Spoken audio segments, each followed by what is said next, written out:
Es para mí un honor cuando tengo que hablar de los inconvenientes, sobre todo que tienen las mujeres muchas veces en la sociedad. Es verdad que cabe destacar que no es lo mismo desde el punto de vista del feminismo, de la sociedad, como lo tendríamos que ver los creyentes. Los creyentes sabemos que hay muchos males en nuestro mundo, que la única solución que van a tener completa es cuando venga Jesús. A veces hay una idea falsa, muy errónea, como si enfrentar a las mujeres y a los hombres vamos a lograr una sociedad mejor, cuando en realidad lo único que lograríamos es estar más enfrentados de lo que estamos ahora. Tenemos un ejemplo bíblico en Génesis 3:16, donde a la mujer se le dice lo que iba a ocurrir con ella a partir del momento cuando entró el pecado. Dolor en el parto, el dominio y el control que ahora el hombre iba a tener sobre ella. Y saben, hay dos lecturas que son erróneas ambas y que normalmente a través de los siglos entre los creyentes esas dos lecturas han generado luchas. Y ninguna de las dos es correcta.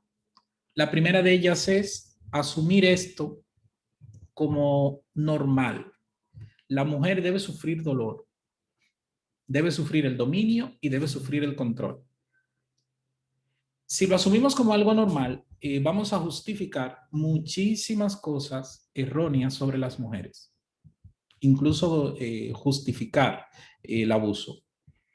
Sin embargo, otra lectura errónea también es atribuir a Dios la marginación hacia las mujeres. ¿Cuál sería la lectura correcta? Lo que Dios está describiendo tanto para Adán y para Eva es que a partir de pecar, muchas cosas dejaron de ser perfectas y que a partir de ese momento hay muchas situaciones que ellos tendrían que enfrentar. Una de ellas, el dolor en el parto en la mujer, que antes no estaba. El hombre fue creado más fuerte que la mujer físicamente, eso está totalmente demostrado. Pero ahora esa fortaleza lamentablemente se perdía, el equilibrio y la equidad. ¿Y qué iba a hacer el hombre? Que iba a utilizar esa fortaleza para dominar y hacer daño a la mujer en vez de protegerla. Y nosotros los creyentes tenemos que ser conscientes de que la raza humana con el pecado ha vivido entre esas dos situaciones siempre. Y los creyentes tenemos que encontrar los puntos que precisamente nos hagan, con la ayuda de Dios, que el hombre vuelva a su esencia de compañero y protector de la mujer. Y que la mujer pueda ocupar el lugar que tenía antes de la creación. O sea, en la creación antes de entrar el pecado. Porque a veces nuestras mentes pecaminosas nos van a llevar a sacar conclusiones que no son las que tenemos que tomar. Y probablemente en las decisiones podemos sobre todo equivocarnos mucho. Hay algunos datos que merece la pena que siempre que resaltemos la figura de las mujeres, no lo olvidemos. En nuestro mundo, con toda y la modernidad que tenemos, las mujeres llevan la peor parte en la pobreza. De hecho, en algunos informes, incluso de Naciones Unidas, se dice, la pobreza tiene cara de mujer, porque la desigualdad que genera la pobreza afecta en mayor medida a las mujeres. Por ejemplo, la desigualdad del mercado laboral, la violencia y de hecho, a nivel mundial, las mujeres tienen un 24% menos de sueldo que los hombres. Imagínense, y ya estamos en el siglo XXI. Si lo miramos solo con la pobreza, las mujeres tienen más probabilidades de ser las últimas en alimentarse, porque sobre todo son ellas las que no se atreven a sentarse a la mesa si sus niños no han comido todavía. Son las últimas en acceder a la atención sanitaria. Normalmente se ven atrapadas en tareas domésticas no remuneradas y muy laboriosas y tristemente no reconocido como trabajo. Muchas veces se dice que las amas de casa no hacen nada, que las mujeres que están en la casa no hacen nada, cuando probablemente sea uno de los trabajos eh, que exija más porque no se tiene un horario ni siquiera y tampoco tiene una función específica. Se pueden sumar muchísimas cosas. Tienen menores opciones para trabajar o emprender negocios.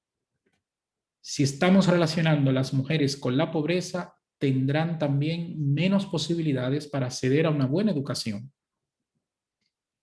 Y sobre todo es en la pobreza donde la mujer se ve abocada a ser explotada sexualmente y en muchas ocasiones, que es muy triste, como un elemento de lucha esencial por la supervivencia.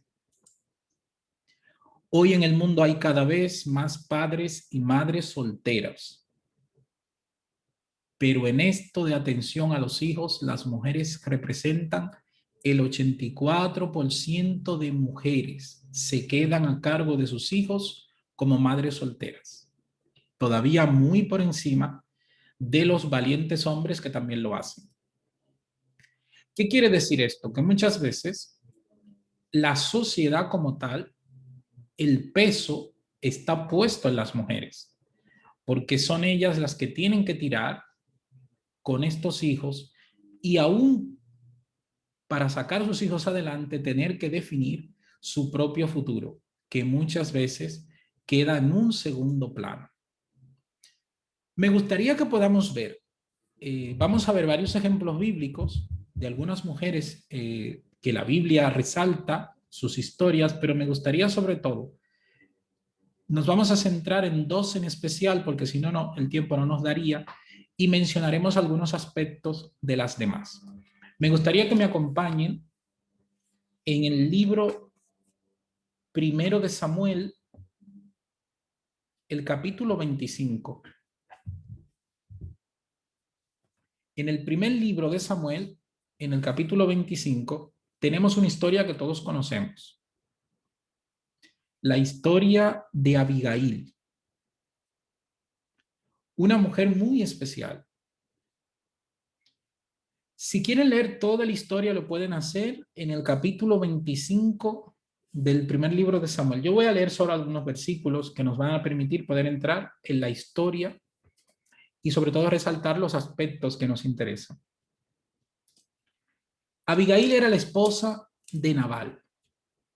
Nabal era un hombre muy rico que tenía muchas ovejas, cabras, tenía muchos animales y muchas tierras. En algún momento David le ayudó a proteger todo eso, pero en el momento que David necesitó de su ayuda, pues Nabal no tuvo el comportamiento de agradecimiento como se esperaba. Vamos a leer el versículo 9. Dice, cuando los hombres de David llegaron, le dijeron a Nabal este mensaje. Pero Nabal le contestó, ¿quién es este David? ¿Quién es el hijo de Isaí? Hoy día son muchos los esclavos que se escapan de sus amos. ¿Por qué yo he de compartir mi pan y mi agua, mi carne, que es reservado para los esquiladores, con gente que ni siquiera sé de dónde viene?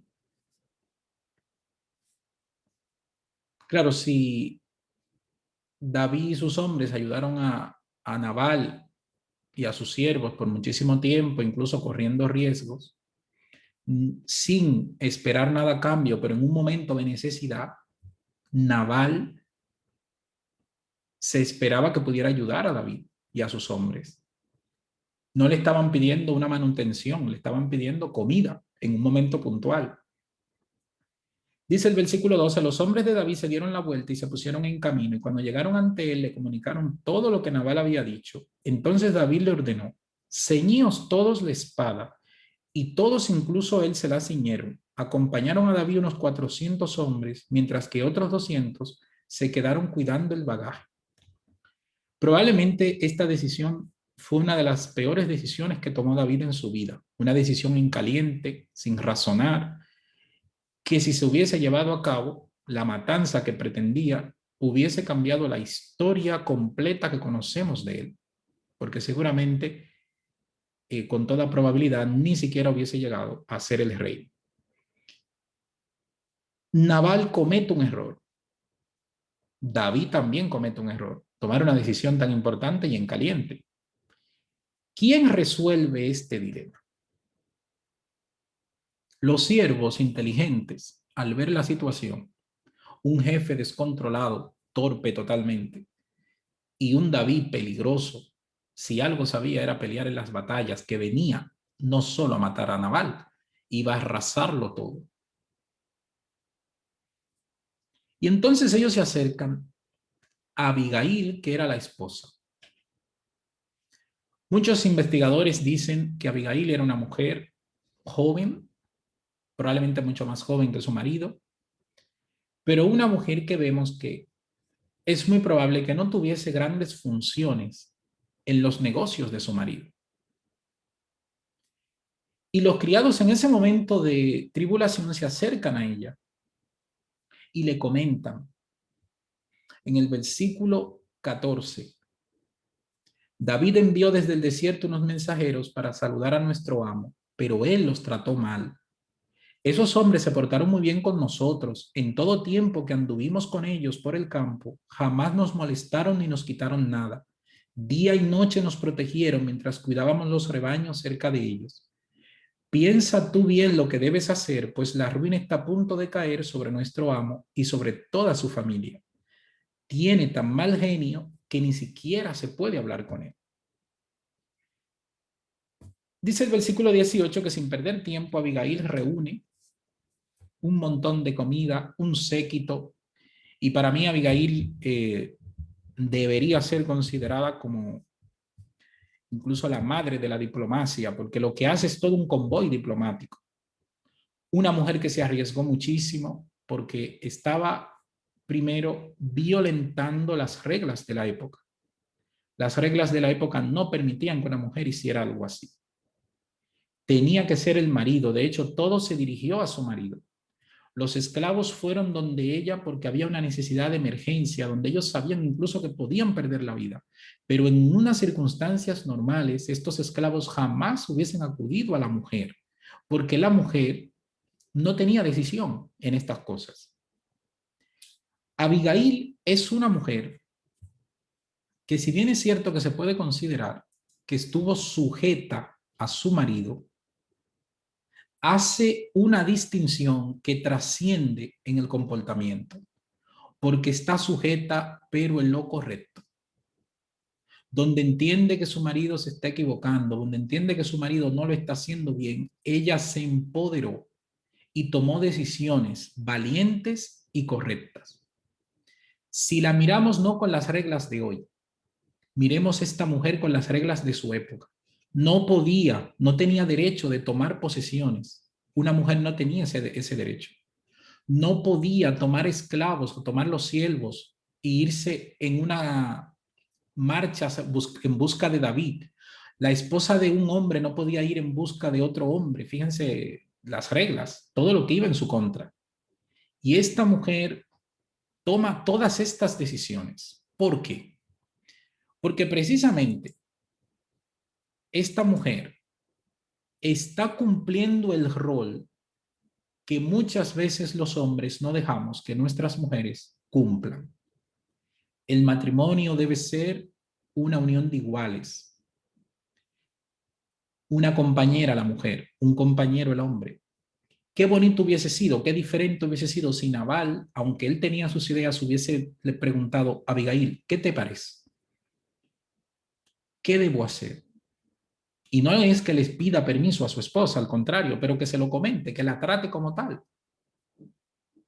Abigail no se somete a la estupidez de su marido, se somete a su marido, que no es lo mismo, porque su sumisión era lo que estaba haciendo: ir a proteger a su marido, yendo en busca de David, protegiendo a su familia y protegiendo todos los bienes que ellos tenían. Muchas veces nos preguntamos, nosotros en la iglesia tenemos lagunas con este tema de reconocer a las mujeres. Y saben, muchas veces no somos lo suficientemente valientes para reconocer que sí las tenemos muchas veces. ¿Cuál es la razón? Nuestra mirada, nuestra crianza, nuestra cultura muchas veces se cruza con hacer una lectura adecuada en el reconocimiento a las mujeres. Cuando se han abierto debates sobre la ordenación de la mujer, siempre me he sentido muy triste con esos debates y soy de los que entiendo que son debates que son extemporáneos, son debates que no es el momento, pero por una razón fundamental. Soy de los que considera que antes de llegar a debatir si debemos ordenar a la mujer, tenemos muchas situaciones en nuestros hogares, en nuestra forma de ver las cosas, en nuestra forma de comportarnos entre hombres y mujeres en la iglesia, que tendrían que solucionarse antes. Esta mujer, saben que muchos la consideran como una mujer que fue por encima de su marido, que no lo hizo bien. Y sin embargo es todo lo contrario. Esta es una mujer que no se complementó con el poco detalle y comportamiento erróneo que tenía su marido. Al contrario, ella actuó como debería actuarse. La sumisión en la pareja, tanto del hombre como de la mujer, debería ser de lealtad, humildad, deferencia y en consideraciones. Buscar el mayor bien general, no solo el mío, sino también de mi pareja, de mi familia y de todos los que viven conmigo. Abigail protegió a su marido con esta actitud, protegió su familia y nos da un ejemplo de lo que es la verdadera sumisión. ¿Cuánto se perdió este hombre de no tener esta mujer consultándole para hacer los negocios que él tenía? Fíjense, si ya era un hombre rico, probablemente porque lo heredó, pero si Nabal hubiese tenido esta mujer como consejera, si hubiese hablado con ella constantemente, qué bien hubiese ganado. A veces, los males que sufren las mujeres en nuestra sociedad y en nuestra iglesia, que no es inherente a este problema, no son los grandes males que solemos nosotros identificar. Muchas veces son pequeñas cosas, pequeños detalles, pero esos pequeños detalles suman muchos problemas. Una forma de ver las cosas, una visión errónea. Y en ocasiones las mujeres reciben estos pequeños maltratos que las van dejando detrás, las van menospreciando. ¿Y saben qué es lo peor? Que entonces transmitimos a nuestros hijos estos comportamientos de micro menosprecios, de no hacer valoraciones adecuadas, cuando la Biblia nos está hablando directamente. ¿Se puede considerar esta mujer como una mujer que estuvo por encima de las reglas sociales? Sí, estuvo por encima de ellas, pero no lo dudó en hacerlo. Hay otra mujer que estuvo por encima de todas las reglas sociales, incluso de las reglas más allá de lo social, que es la reina Basti en el libro de Esther. Una reina que se negó a ser ultrajada, se negó a ser maltratada y fue destituida por esto. Y aunque no sabemos mucho de ella, lo poco que sabemos es que es una mujer que por tener valores, por tener honestidad, fue destituida como reina. Porque se negó a entrar en un lugar donde había hombres que tenían 6 meses emborrachándose cada día, a ser desnudada, a ser ultrajada. Esa es la historia de esta reina. Pero tenemos otras mujeres muy valientes en la Biblia, mujeres que, más que resaltar la lucha que debe haber entre hombres y mujeres, actuaron con normalidad. Débora es una de las mujeres excepcionales de la Biblia, una mujer que dirige un ejército, que dirige el pueblo, y era una mujer. Se salía de todos los cánones habidos y por haber. Pero ¿qué hace Débora? En vez de vindicar la gran manifestación del feminismo, Débora tiene una total normalidad en su actuación, porque probablemente su mayor cometido en estos planes que dirigió del Señor era poder transmitir precisamente normalidad. Nosotros no podemos evitar estar afectados muchas veces por nuestra cultura, por nuestra crianza y muchos aspectos más, incluso nuestra forma de ver las cosas. Es triste que hay muchos sermones grabados en donde se habla de la inferioridad de la mujer con relación al hombre, de la inutilidad de las mujeres, incluso de la torpeza de las mujeres, algunos se atreven. Y probablemente todos esos dardos lo único que reflejen es la torpe mirada con la que nuestra sociedad se ha acostumbrado a no reconocer el valor y a no tener el respeto debido hacia las mujeres. Saben, cuando miramos las mujeres de la Biblia, cada una de ellas tuvo que luchar, cada una de ellas tuvo sus situaciones. Pero si miramos sus situaciones, sobre todo en sus contextos, también tendríamos que mirar el contexto en el que estamos viviendo. Muchas veces lo que una mujer no se pudo permitir en una época hace cientos de años, lo aplicamos como si estuviéramos en esas mismas épocas. Siempre recuerdo cuando se leían los cargos en mi iglesia, había un señor ya muy mayor que perteneció a otra visión de la iglesia en sus días, y él le horrorizaba cuando escuchaba la lista de los cargos, porque él decía, pero ¿por qué nombran mujeres? ¿Por qué ponen mujeres? Y a nosotros, a los niños, nos daba risa porque, claro, él lo decía de una manera como si era la mayor de las catástrofes, como si la iglesia se estaba equivocando a un nivel tan atroz. Pero estamos hablando de la secretaria de escuela sabática o algo así, ¿no? Ni siquiera eran ancianas, o sea, era... Pero él en su visión, él no conoció una iglesia que nombraba mujeres, él conoció otra cosa. ¿Con qué él estaba hablando? ¿Con la voz de la razón? Saben, muchas veces lo que se pone en nuestros labios, en nuestra boca, no es ni siquiera un ejercicio de criterio, se ponen nuestras costumbres.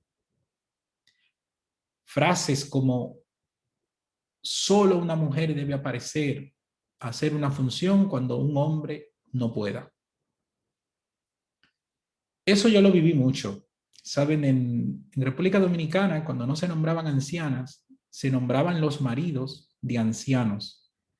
Y saben, era con la intención de que fuera la mujer, porque en realidad no era un hombre que tenía la capacidad de ser anciano, pero la mujer sí. Entonces nombraban al marido para que la mujer le echara la mano, porque no se podía poner a la mujer, pero poníamos al marido. Y entonces, a veces hacemos unas estrategias de doble moral eh, que no tienen sentido.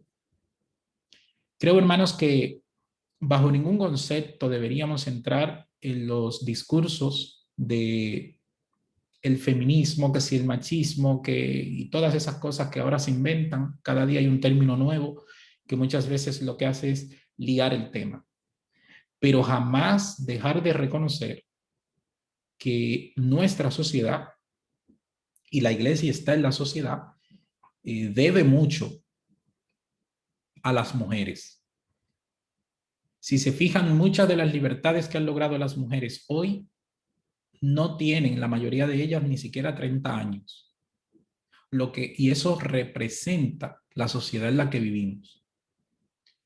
Hoy estaba viendo la lista de oración, ¿por qué debemos orar? Especialmente por las mujeres, y es atroz la lista. Tenemos que orar por las mujeres en África que sufren la ablación, una de las técnicas de tortura peor que existen, pero es que son millones.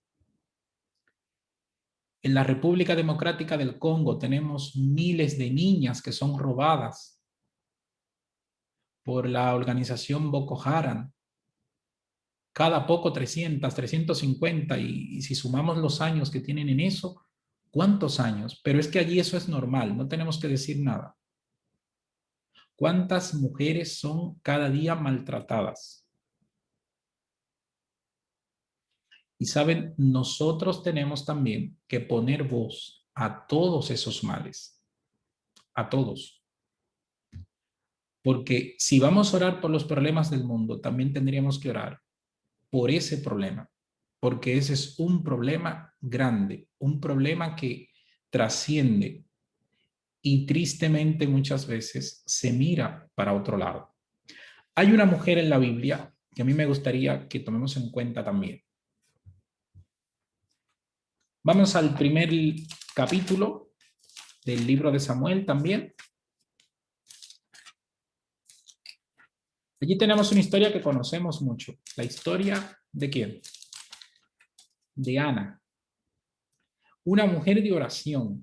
Ana, sobre todo, ejemplifica esa mujer de oración. Pero yo quiero resaltar una parte de la historia de Ana. Ana es una mujer sufrida. Ana es una mujer que está angustiada. ¿Cuáles son las razones de su angustia? Pues no tiene hijos. ¿Y saben qué es lo más triste de una mujer de esa época? Que tener hijos no era lo que ellas deseaban en realidad muchas veces. Es que si no tenía hijos, no existía. Si no tenía hijos, no tendría derechos, no tendría reconocimiento a la herencia. Así que ella tiene este problema. Tiene 10 años orando para que Dios le dé un hijo y el hijo no viene. Su marido, que la quiere mucho, no voy a leer el capítulo completo, lo pueden leer ustedes en sus casas para cortar el tiempo, pero saben, su marido, el Cana, que la quería mucho, al ver que Ana no podía tener hijos, ¿qué hace? ¿Fueron a una clínica de inseminación? No. Él se buscó otra mujer y entonces tuvo hijos con otra mujer.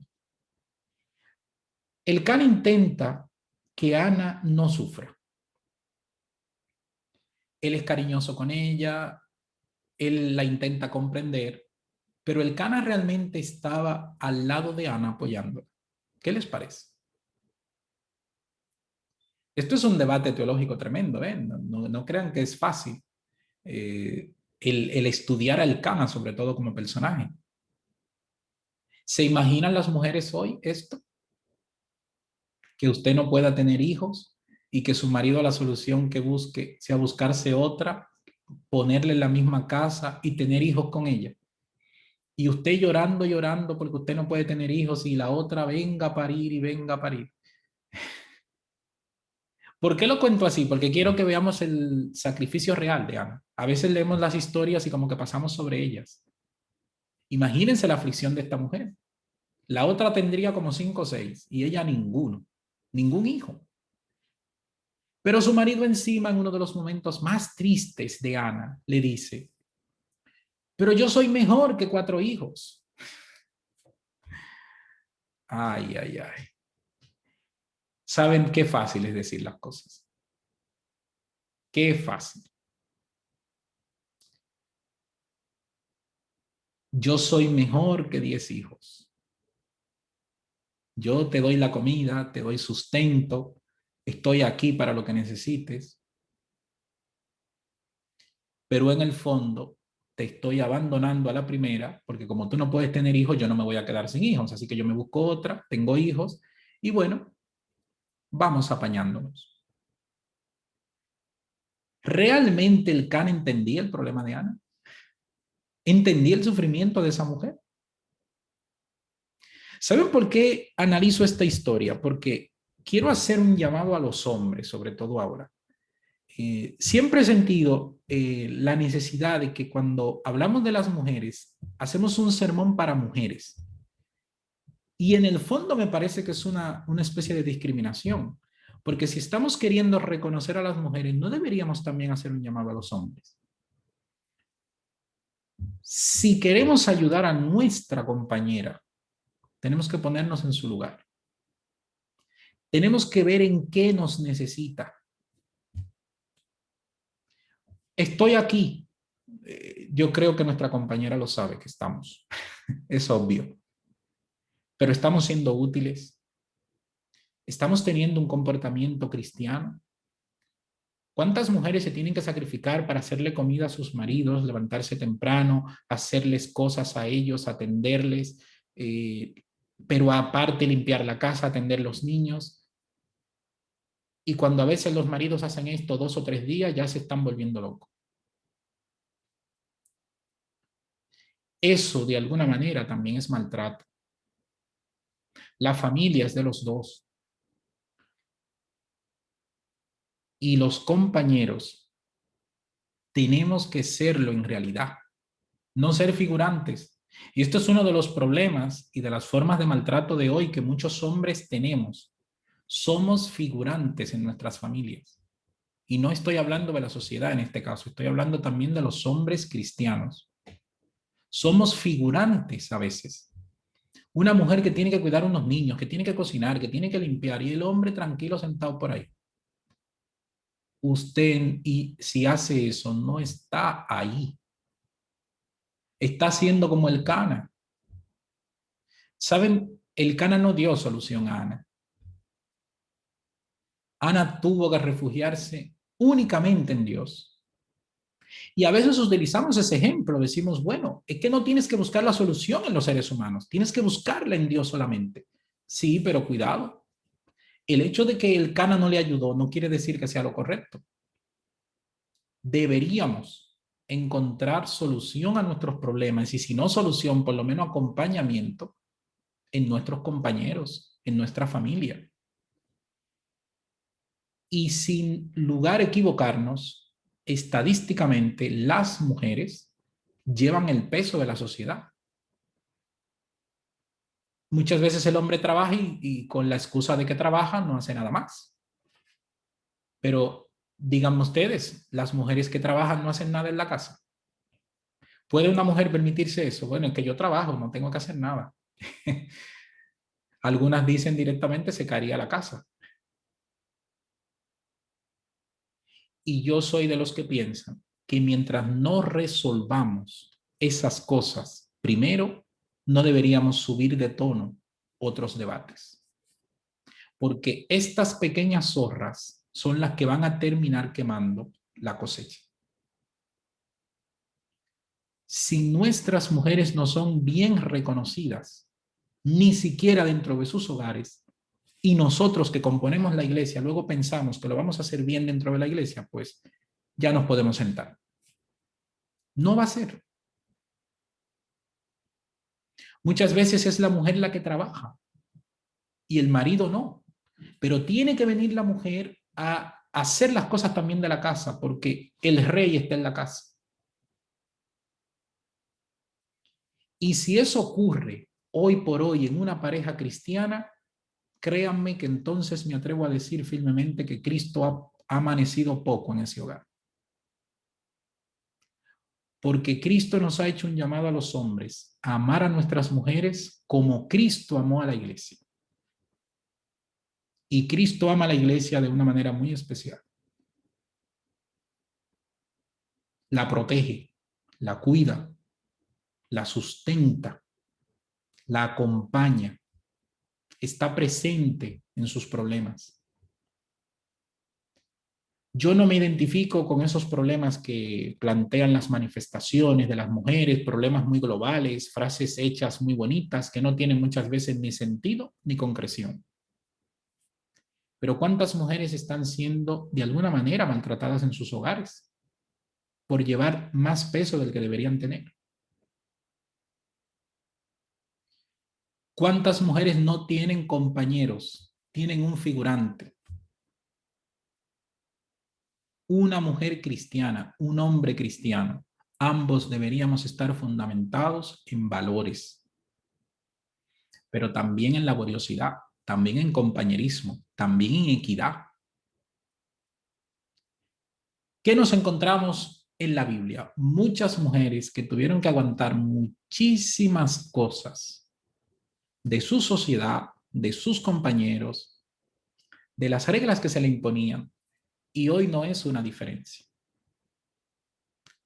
No solo digamos oremos por estas situaciones, también tiene que haber una actitud de reflexión, porque en ocasiones la verdad es que dejamos que el piloto automático que hemos recibido funcione y no somos conscientes de que nuestra actuación probablemente no esté adecuada ante el Señor. Saben, hay dos parejas en especiales de la Biblia que merecen la pena que tomemos en cuenta. Sobre todo Ruth,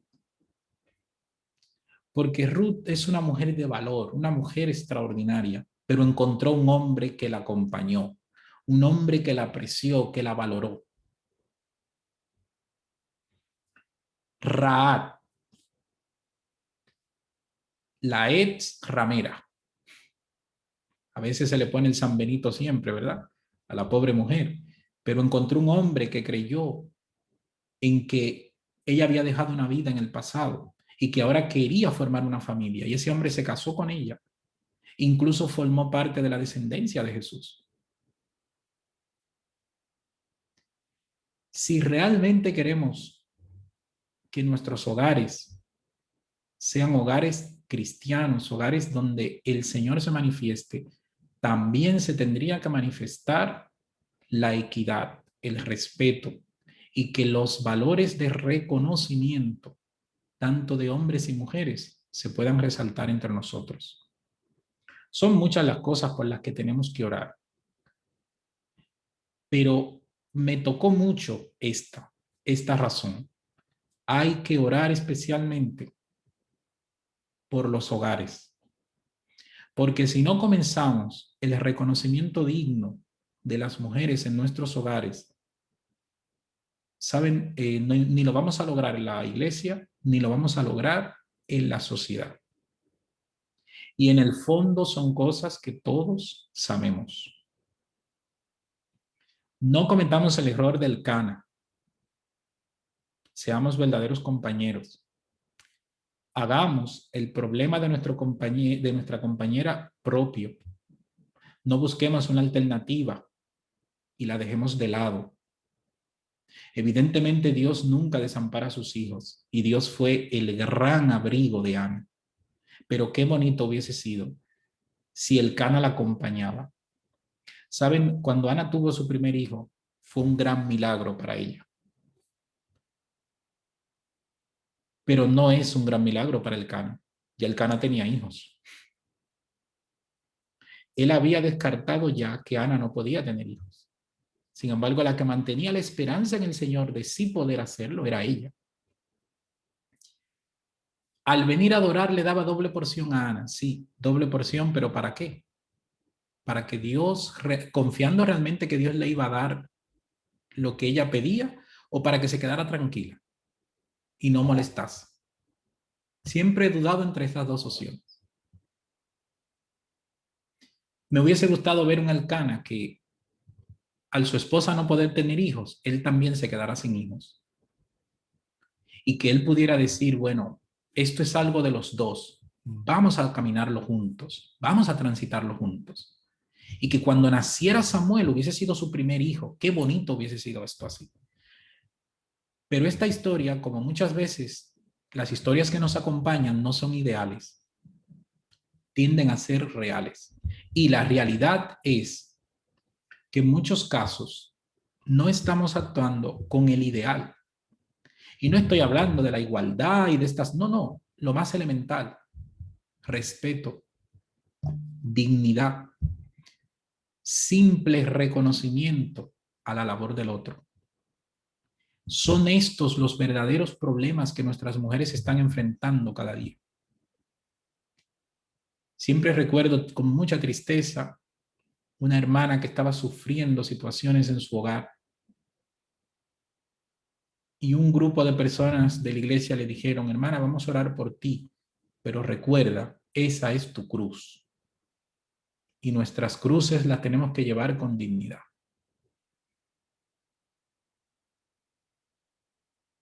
¿Se imaginan? Qué pena que a veces esa es la filosofía que se aplica cuando se trata de las mujeres. Cuando se tratan de otras cosas, se actúa a veces con más celeridad. Para que nuestra iglesia sea un ejemplo en el tratamiento hacia las mujeres, el respeto, levantar su dignidad, lo tienen que ser primero nuestros hogares.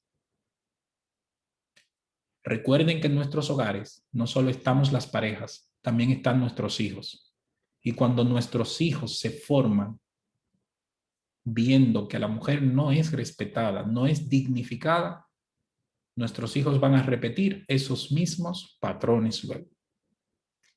Queridos hermanos, la Biblia es un mensaje integral. Y qué triste que hoy algunos la utilizan incluso para seguir maltratando a las mujeres. La Biblia no es un libro que pretende contarnos cuentos chinos. La Biblia nos cuenta la realidad, lo que ocurrió, cómo fue. Pero nosotros tenemos que extraer las enseñanzas. Y lo interesante es que podamos aprender, no repetir los mismos errores que ocurrieron en muchas de estas historias. Que el Señor nos bendiga grandemente. Permita a Él que su bendición, su compañía, nos ayude y nos ilumine a tener el digno reconocimiento hacia la figura de las mujeres que Él quiere que nosotros tengamos. Que el Señor nos bendiga.